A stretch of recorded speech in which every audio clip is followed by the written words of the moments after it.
मुख्यमंत्री योगी आदित्यनाथ क्या कुछ कह रहे सुन लेते हैं। इंसेफ्लाइटिस से मौत के आंकड़ों को देखेंगे तो हर वर्ष 1200 से 1500 मौतें बीआरडी मेडिकल कॉलेज और हॉस्पिटल्स में होती थी और लगभग इतनी मौतें घरों में होती थी, गांवों में होती थी। 2017 के बाद हम लोगों ने राज्य स्तर पर जो प्रयास प्रारंभ किए, अंतर विभागीय समन्वय के माध्यम से स्वास्थ्य विभाग को नोडल विभाग बना करके दो चीजों पर हम लोगों ने फोकस किया था। पहले बचाव की उसको लेकर के, और इसमें हम लोगों का मुख्य जो मुद्दा था वह था कि खुले में शौच को रोकना, हर घर को एक एक टॉयलेट उपलब्ध करवाया गया स्वच्छ भारत मिशन के अंतर्गत, और दूसरा शुद्ध पेयजल की आपूर्ति, उन गांवों में शुद्ध पेयजल की आपूर्ति। आज उसका परिणाम है इंसेफ्लाइटिस, आप देख रहे होंगे। इंसेफ्लाइटिस से आज 75% रोग पर नियंत्रण और 95% मौत को रोकने में हमें सफलता प्राप्त हुई है। ये इंसेफ्लाइटिस का परिणाम है। स्वच्छ भारत मिशन और शुद्ध पेयजल की आपूर्ति, जल जीवन मिशन शुद्ध पेयजल के माध्यम से लोगों की आरोग्यता का आधार भी बनेगा, और गोरखपुर सिटी और आसपास के गांवों में शुद्ध पेयजल की आपूर्ति के लिए इतना अच्छा स्रोत उपलब्ध होगा। यह एक बड़ा कार्य यहां पर उपलब्ध होगा, लेकिन यह तय होगा इस बात को लेकर के HURL और टाउनशिप के लिए जितने पानी की आवश्यकता होगी, उसके बाद अगर सरप्लस होगा तो हम उसका उपयोग भी करने का प्रयास करेंगे।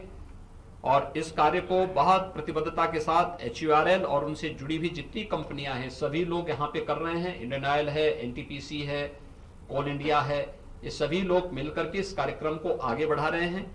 मैं एक बार फिर से उर्वरक और रसायन मंत्री माननीय श्री सदानंद गौड़ा जी आज गोरखपुर में आए हैं। गोरखपुर में उनका आगमन लगभग 6.5 वर्ष के बाद हो रहा है। 2014 में रेल मंत्री के रूप में उनका गोरखपुर आगमन हुआ था। रेल मंत्री के बाद उनका आज गोरखपुर में फिर से आगमन हुआ है, प्रदेश आगमन पर और गोरखपुर में आगमन पर। गोरखपुर के प्रति उनका विशेष लगाव रहा है और आज वे आए हैं। अपनी सहजता, अपनी सरलता के कारण उन्होंने जो एक नई कार्य संस्कृति को इस विभाग में फिर से जन्म दिया है, वह बहुत अभिनंदनीय है, सराहनीय है। मैं इसके लिए एक बार फिर से माननीय श्री DV सदानंद गौड़ा जी का, उनके साथ यहाँ पर उपस्थित फर्टिलाइजर के जो सेक्रेटरी हैं श्री राजेश चतुर्वेदी जी का, ज्वाइंट सेक्रेटरी हैं धर्मपाल जी, और पहले दिन से यानी जिस दिन शिलान्यास होना था, शिलान्यास के पहले मेरे पास जो एक व्यक्ति सबसे पहले आए थे कि गोरखपुर में इस कार्यक्रम को कैसे बढ़ाना है, वो थे गुप्ता जी जो इसके CMD हैं। आज भी इस प्लांट के साथ जुड़े हैं और पूरी तत्परता के साथ हर एक कार्य के लिए उनके फोन आते रहते हैं कि हमें यहाँ पे ये सहयोग की आवश्यकता है, यहाँ पर हम इस कार्यक्रम को ऐसे बढ़ा सकते हैं, अगर राज्य सरकार या स्थानीय प्रशासन हमें इस रूप में कर देंगे। बहुत रुचि लेते हैं। सभी अधिकारी आए हैं। मैं उन सभी का यहाँ पर हृदय से स्वागत करता हूँ, क्योंकि गोरखपुर हमारी अपनी सिटी है, तो सिटी में काम कोई अच्छा करेगा तो मेरा दायित्व तो बनता है कि मैं उनका स्वागत करूँ, उनको हृदय से अभिनंदन करूँ। HURL से जुड़ी हुई जितनी संस्थाएं हैं उन्होंने बहुत अच्छा प्रयास प्रारंभ किया है, यहाँ पे अच्छा कार्य किया है। कोविड-19 की चुनौती के बावजूद उनकी प्रोग्रेस संतोषजनक है। जो कुछ काम बाकी है, ये अच्छा समय है काम करने का, अनुकूल वातावरण है। कोविड-19 लगभग समाप्ति की ओर है और इस हम सकारात्मक माहौल में कार्य करके इसको और तीव्रता के साथ आगे बढ़ा सकते हैं। मैन पावर की आपूर्ति होनी है, या जहां पे ट्रेंड मैन पावर के माध्यम से इस कार्यक्रम को आगे बढ़ाना है, उस कार्यक्रम को हम तेजी से आगे बढ़ा सकते हैं।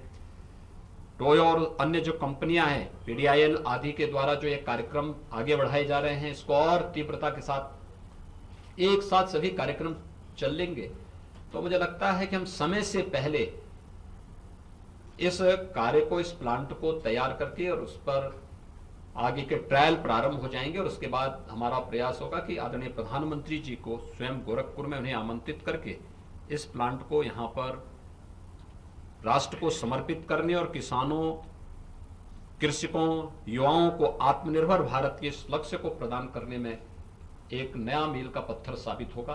इतना बड़ा निवेश बहुत दिनों के बाद गोरखपुर में, यानी फर्टिलाइजर कारखाना भी लगेगा, 8,000 करोड़ रुपए का निवेश ये है, और साथ साथ एम्स गोरखपुर में लगभग अंतिम चरण में उसका काम भी चल रहा है। तो ये दोनों बड़े प्रोजेक्ट गोरखपुर के हैं और भी बड़े बड़े कार्य यहाँ पे चल रहे हैं। तो स्वाभाविक रूप से विकास की एक नई ऊंचाइयों को गोरखपुर प्राप्त कर रहा है। उसमें HURL एक बहुत बड़ा रोल अदा कर रहा है। मैं एक बार फिर से माननीय श्री टीवी सदानंद गौड़ा जी का आज की इस पीसी में और इस निरीक्षण कार्यक्रम के दौरान हृदय से अभिनंदन करता हूं, और मैं उन्हें सादर आमंत्रित भी करता हूं कि वह यहां पर इस प्लांट की प्रोग्रेस के बारे में यहां पर मीडिया के माध्यम से आप सबको अवगत कराने का कष्ट करें। माननीय Shri TV Sadananda Gowda. Friends, Honorable Chief Minister has explained the issues pertaining to this Gorakhpur plant in detail. But it is my responsibility to thank him, because the Chief Minister himself, how much dedication he has in each and every developmental activities of the state. As he rightly said, I came somewhere in 2014 to Gorakhpur. As a railway minister, there was an accident, and at that time, Honorable Chief Minister was the parliament member. Today, when I landed in Gorakhpur, I was surprised to see whether it is a Gorakhpur or not. The developments that has been taken place in Gorakhpur, it is really wonderful. And और यहाँ पर आपने मुख्यमंत्री योगी आदित्यनाथ